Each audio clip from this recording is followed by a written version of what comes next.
오늘 저에게 주시는 하나님의 말씀입니다. 신약성경 마가복음 1장 35절에서 39절까지입니다. 신약성경 마가복음 1장 35절에서 39절까지입니다.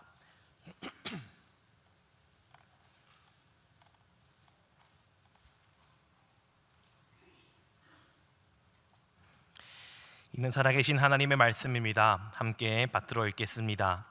아직도 밝기 전에 예수께서 일어나 나가 한적한 곳으로 가사 거기서 기도하시더니 시몬과 및 그와 함께 있는 자들이 예수의 뒤를 따라가 만나서 이르되 모든 사람이 주를 찾나이다. 이르시되 우리가 다른 가까운 마을들로 가자.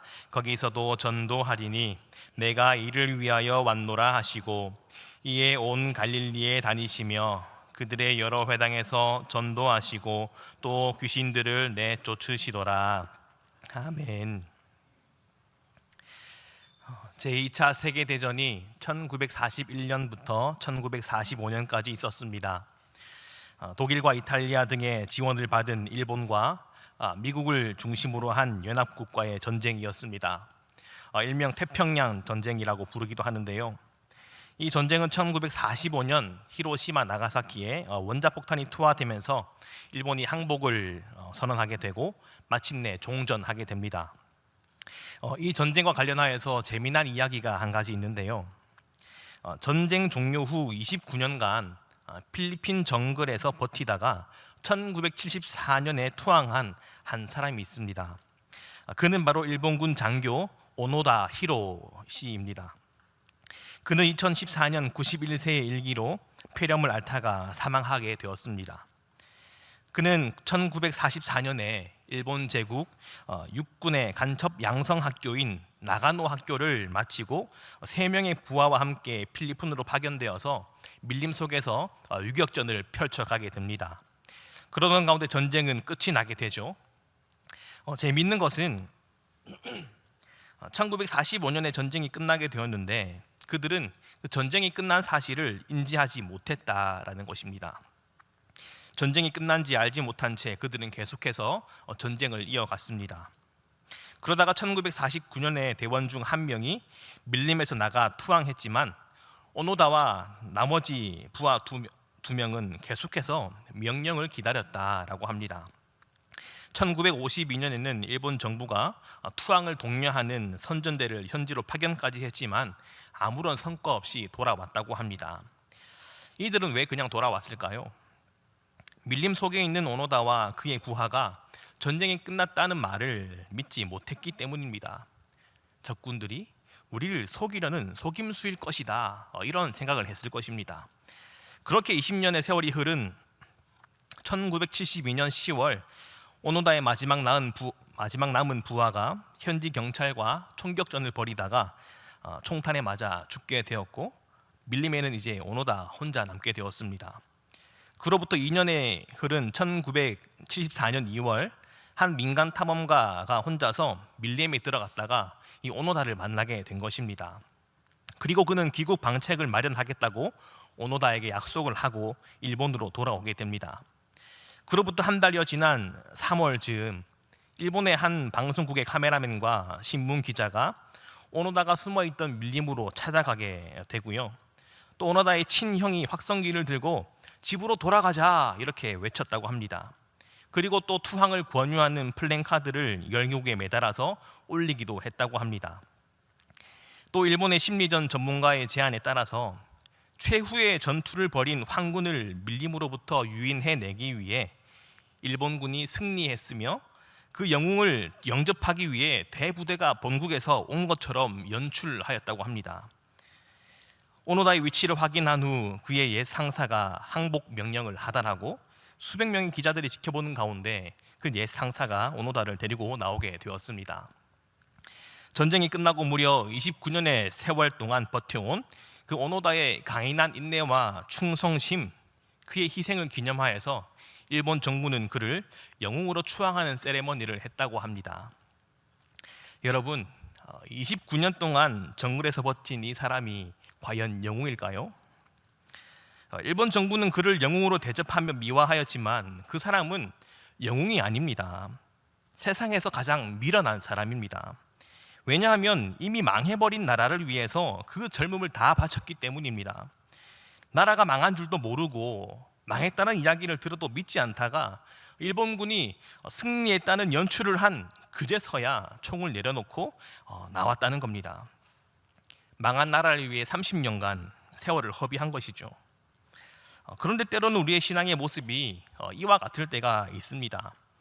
나라가 망한 줄도 모르고 30년간 정글에서 지내며 망한 나라를 위해 삶을 허비했던 이 일본군 장교의 모습과 같을 때가 있다는 것입니다. 2000년 전에 예수님께서 이 땅에 오심으로 하나님의 나라가 임하였습니다. 이미 하나님의 나라가 시작되었습니다. 우리는 비록 세속 권력이 다스리는 나라에 속하여 이 땅에 발을 딛고 살아가지만 우리는 하나님 나라에 속한 백성입니다. 죽어서 가는 하나님 나라뿐만이 아니라 이미 우리 가운데 임하신 하나님 나라 가운데 살아가고 있다는 것입니다. 그런데 중요한 것은 그 영원한 하나님 나라에 속하여 살아가면서도 여전히 세상에 썩어질 것과 사라져버릴 이 허무한 것들의 목을 매며 시간과 삶을 허비하며 살고 있다는 것입니다. 여러분, 만약 내일부터 우리가 쓰는 화폐, 어떤 돈이 무효해진다고 한번 가정해 볼까요? 그러면 여러분들 어떻게 하시겠습니까? 오늘이 다 가기 전에 우리가 가진 모든 돈을 바꾸어서 금을 사든 땅을 사든 아니면 다른 코인이든 뭘 사겠죠. 내일까지 그 돈을 들고 있으면 아무런 소용이 없게 되기 때문에 그렇습니다. 이미 하나님의 나라가 시작되었습니다. 우리 가운데 임하였습니다. 하나님의 나라는 없어질 나라가 아닙니다. 그 나라는 영원한 나라입니다.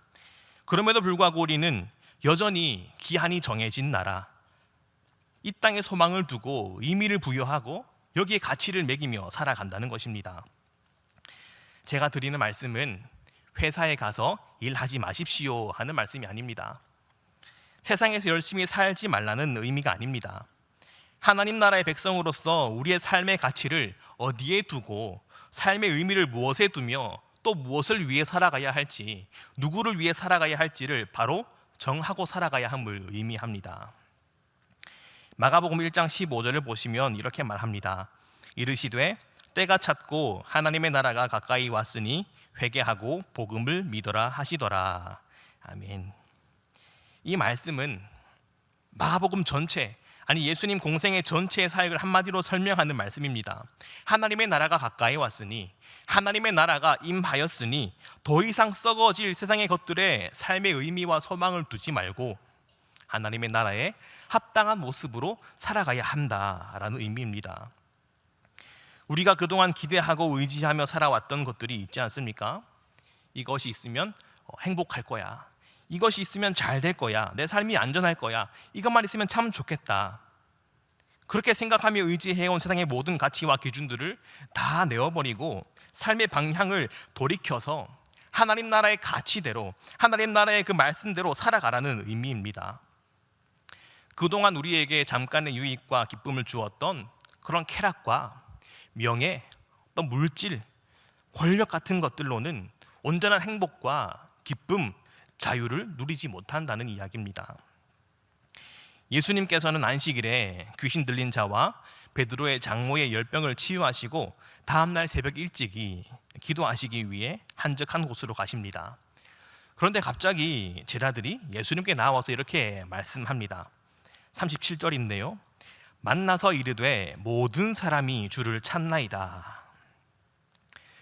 제자들이 예수님께 와서 모든 사람이 주를 찾나이다 라고 말하는 이유가 무엇이겠습니까? 예수님의 기적과 이적의 소문을 들은 많은 사람들은 예수님의 그 기적을 경험하기 위해서 예수님을 찾아왔습니다. 그리고 제자들은 많은 사람들이 예수님을 찾아왔다는 그 소식을 전해드리기 위해서 예수님이 기도하시는 그 기도의 자리에 찾아간 것입니다. 그리고 말하는 거예요. 주님, 모든 사람이 주를 찾나이다. 이에 예수님은 어떻게 반응하십니까? 38절인데요. 이르시되 우리가 다른 가까운 마을들로 가자. 거기서도 전도하리니 내가 이를 위하여 왔노라 하시고. 수많은 사람들은 예수님의 그 능력과 기적을 체험하기 위하여서 예수님을 찾아왔습니다. 그런데 예수님은 그들의 요구와 필요를 거부하시고 거절하시고 다른 마을로 가자라고 말씀하십니다. 예수님께서 자신을 찾아온 수많은 사람들의 필요와 요구를 거절하시고 거부하신 이유가 무엇이었겠습니까? 이 부분을 이해하는 것은 이 본문을 이해하는 데 상당히 중요합니다. 다른 복음서 본문들을 보시면 예수님은 자신을 찾아온 사람들의 아픔과 문제를 긍휼히 여겨주시며 그 문제를 고쳐주셨습니다. 기적들을 베풀어 주셨습니다. 예수님이 사람들에게 기적을 베푸시는 일은 크게 어렵거나 이상하거나 어색한 일이 아닙니다. 그런데 이날 예수님은 예수님의 기적을 필요로 하는 그 사람들의 요구를 거절하셨다라는 거예요. 왜 그랬겠습니까? 예수님은 하나님 나라의 복음을 전하시면서 사람들이 겪고 있던 삶의 문제와 아픔, 그 애환들을 해결해 주셨습니다. 오랜 병자들을 고쳐주시기도 하셨고 죽은 사람을 살리기도 하셨고요, 귀신을 내쫓기도 하셨습니다.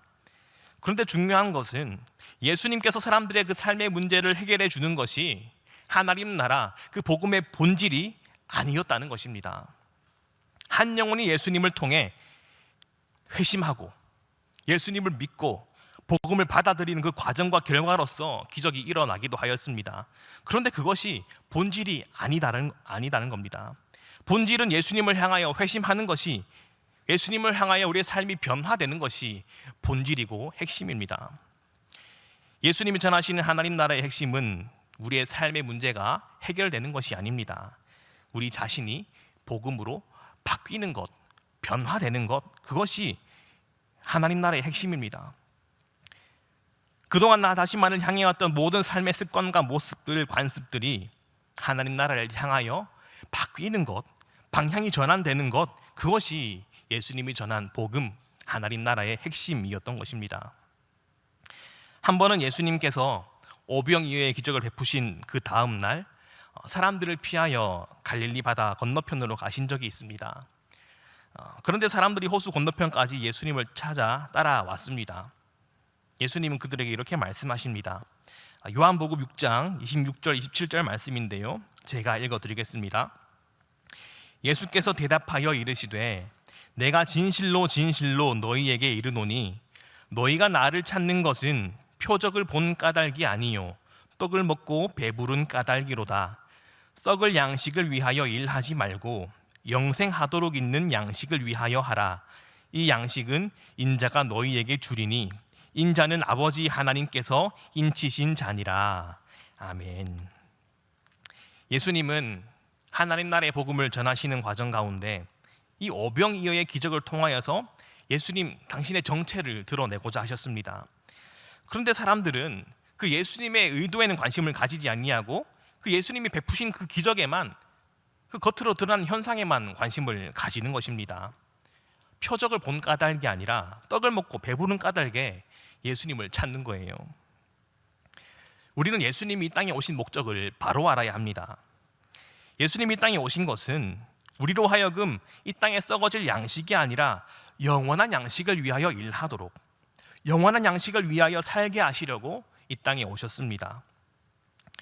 본문 38절을 보시면 우리가 다른 가까운 마을들로 가자, 거기서도 전도하리니 내가 이를 위하여 왔노라 라고 말씀합니다.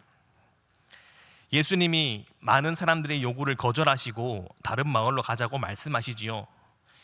예수님이 다른 마을로 가자고 말씀하신 것은 다른 사람의 필요를 채우는 것이 아니라 한 영혼의 회심을 위하여, 그 영혼을 구하기 위해서 전도하러 가자, 내가 이 일을 위하여 왔다라고 말씀하시는 것입니다. 물론 백성들은 자신의 삶이 너무나 아프고 고달프고 괴로워서 이 병이라도 나으면 좀 나을까, 이 문제가 해결되면 좀 나을 것 같아서 예수님을 찾아왔을 것입니다. 그런데 여러분, 그 문제가 해결된다고 해서 다 끝나는 게 아니잖아요. 그 문제가 끝나면 또 다른 문제가 생깁니다. 그 문제가 해결되면 또 다른 문제가 생깁니다. 이것이 우리네 인생입니다. 예수님은 수많은 사람들의 필요를 채우는 것 대신에 다른 가까운 마을로 가서 전도하자 하십니다. 우리는 이 부분을 통하여서 이 땅을 살아가는 우리들의 삶의 방향이 어떠해야 하는지를 확인할 수 있습니다. 우리가 이 땅에서 건강하게 살고 부유하게 살고 안전하고 평안하게 살아가는 것은 너무나 중요합니다. 그러나 이러한 것들이 우리의 삶의 우선순위가 될 수는 없습니다.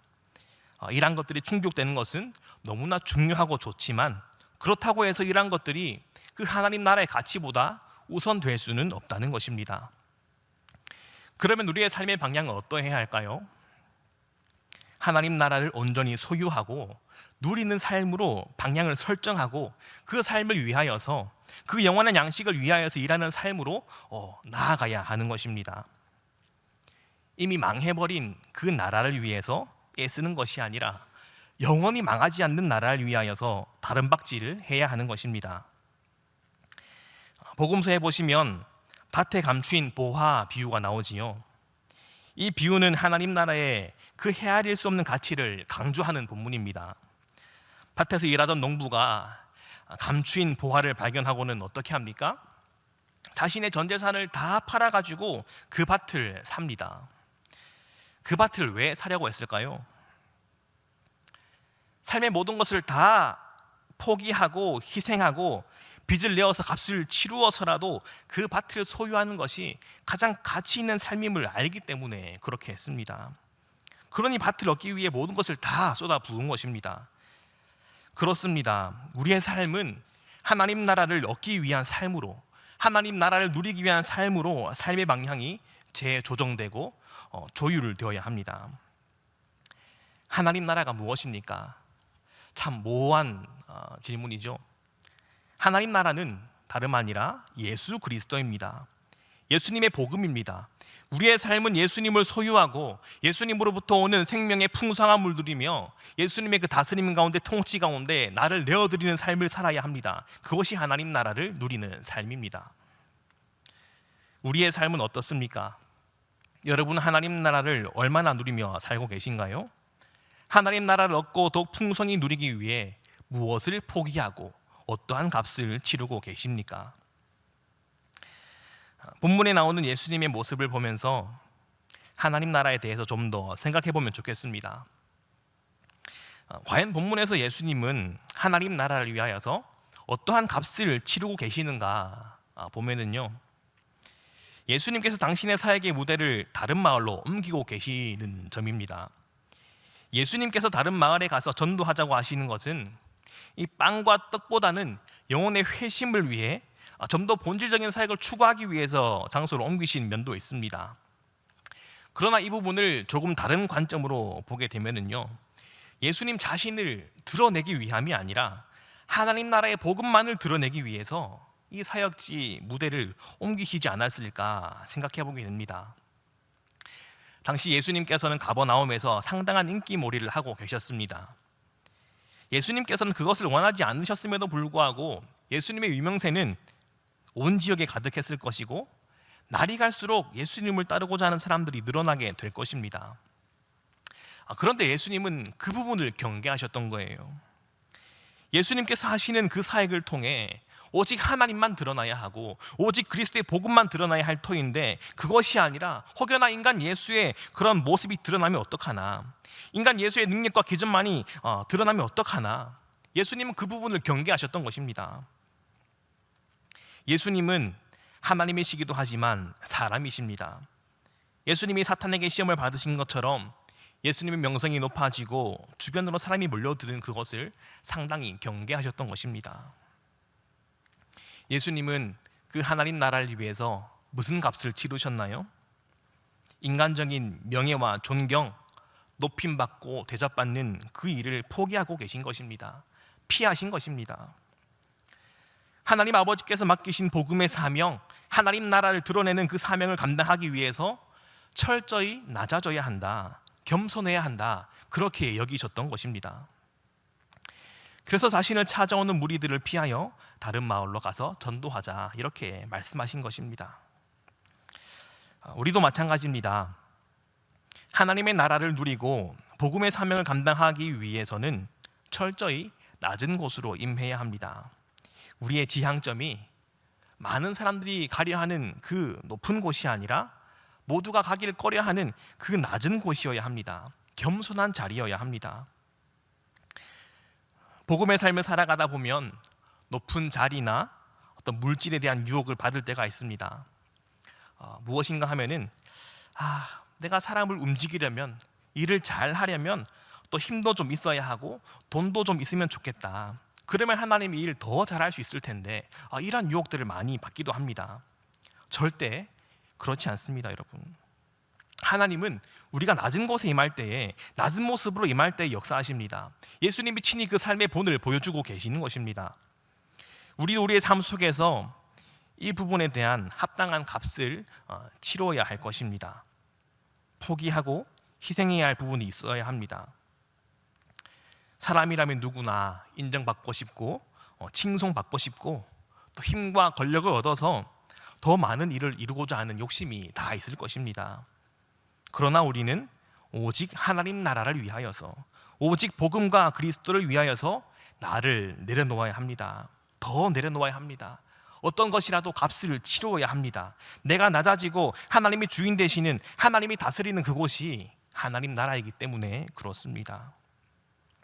예수님은 그 하나님 나라를 드러내기 위해서 인간의 모든 욕구를 다 포기하시고 내려놓으신 거예요.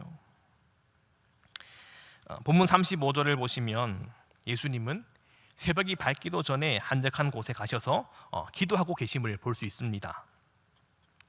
사실 예수님은 새벽 일찍 기도하러 가실 만큼 여유롭지 않으셨습니다. 수많은 사람들의 등살에 밀려서 계속해서 사람들을 만나야 하는 바쁜 일정을 소화하셨을 것입니다. 몸도 아주 피곤하셨을 겁니다. 그러나 예수님은 그 하루의 일과를 시작하기 전에 하나님께 기도하면서 그 하루를 시작하고 계십니다. 이러한 모습은 단지 예수님께서 우리에게 기도의 본을 보여주기 위해서 인위적으로 하신 행동은 아닐 것입니다. 하나님 나라의 사역을 감당함에 있어서 하나님께 기도하며 하나님과 올바른 관계를 맺는 일이 너무나 중요하다는 것을 아셨기 때문에 그 바쁜 시간을 쪼개어서 기도하셨던 것입니다. 예수님이 자신을 찾아오는 수많은 사람들을 피해서 다른 지역으로 가고자 결단하실 수 있었던 것도 어찌 보면 하나님께 기도하는 이 시간을 통하여 답을 찾고 결단할 수 있는 힘과 용기를 얻었기 때문에 가능하지 않았을까 생각해 보게 됩니다. 우리 인생이 하나님께 기도하지 않고 하나님과 연결되지 않고서는 절대 하나님 나라를 누릴 수 없습니다. 하나님을 드러내는 일을 할 수가 없습니다. 예수님께서도 이렇게 몸부림하며 기도하기를 애쓰시는데 하물며 우리는 얼마나 더 기도하기를 애쓰고 몸부림쳐야 하지 않을까요? 우리 인생이 서두에 말씀드린 일본군 장교와 같이 망해버린 나라를 위해 세월을 허비하는 어리석은 삶을 살아서는 안 될 것입니다. 우리가 애쓰고 수고하며 소유해야 할 나라는 예수님으로부터 이미 시작된 영원히 망하지 않는 그 나라, 하나님 나라입니다. 우리는 그 나라를 얻기 위해서, 누리기 위해서 자신의 전 재산을 다 들여 밭을 샀던 농부처럼 삶의 모든 것을 다 쏟아부어서 때론 희생하고 포기함으로써, 또 때론 매일매일 십자가 앞에 나아가 엎드려 기도함으로써 그 나라를 소유해야 할 것입니다. 그 나라를 맛보고 그 기쁨을 경험해야 할 것입니다. 우리는 오늘 예수님께서 베푸신 식탁의 자리로 나아갑니다. 예수님은 우리에게 영원한 생명, 영원한 하나님의 나라를 주시기 위해서 자신의 살을 찢으시며 피를 흘리셨습니다. 주님께서는 주님의 식탁을 대하는 저희에게 이렇게 물으십니다. 나는 너희에게 영원한 나라를 허락하기 위해 십자가에서 몸이 찢기고 피를 흘렸건만 너희는 무엇을 위하여 애쓰느냐? 어떠한 나라를 위해 수고하고 있느냐? 하나님 나라를 누리기 위해서 어떠한 수고를 하고 무엇을 포기하며 어떠한 값을 치르고 있느냐 묻고 계십니다. 영원한 하나님의 나라로 초대하시는 주님의 부르심 앞에 아멘으로 순종할 수 있기를 간절히 바랍니다. 예수님을 온전히 소유하기 위해서 하나님 나라를 풍성히 누리기 위해 내가 포기하고 내가 수고하며 값을 치러야 할 나의 삶의 부분은 무엇일까 돌아보면서 주님의 성찬을 대하는 저희 모두가 되기를 간절히 부탁드립니다. 기도하시겠습니다. 하나님 아버지, 저희에게 영원한 하나님 나라를 주시려 몸이 찢기시고 모든 피를 흘리신 주님을 묵상합니다. 주님, 저의 모든 삶이 그 주님을 소유하고 누리며 하나님 나라의 충만한 기쁨과 영광을 맛보는 삶으로 온전히 세워지기를 간절히 바랍니다. 이 시간 주의 떡과 잔을 대하는 저희 가운데 찾아오시어 주님의 사랑과 희생을 마음 깊이 깨닫게 하시고 감사하며 감격하는 은혜의 시간 되도록 함께하여 주옵소서. 예수님의 이름으로 기도드립니다. 아멘.